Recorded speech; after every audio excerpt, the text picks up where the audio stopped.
চাৰিওফালে হাজাৰ হাজাৰ জড়তাৰ কোলাহল। আনৰ বাবে ভাবিবৰ কাৰো এবাৰ আহৰি নাই।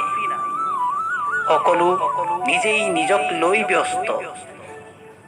আনফালে দুগোৎসৱৰ মহা আয়োজন। নিতাল নিস্তব্ধ হৈ পৰি থকা পথটোৱেও আজি ব্যস্ততাৰ আৱৰণ পিন্ধি নসাজে উল্লাসিত প্ৰফুল্লিত। কণ কণ শিশুবোৰে জ্যেষ্ঠজনৰ হাতত ধৰি আনন্দত আত্মহাৰা হৈ আগবাঢ়িছে, যেন এক পৰম প্ৰাপ্তিৰ সমাগত।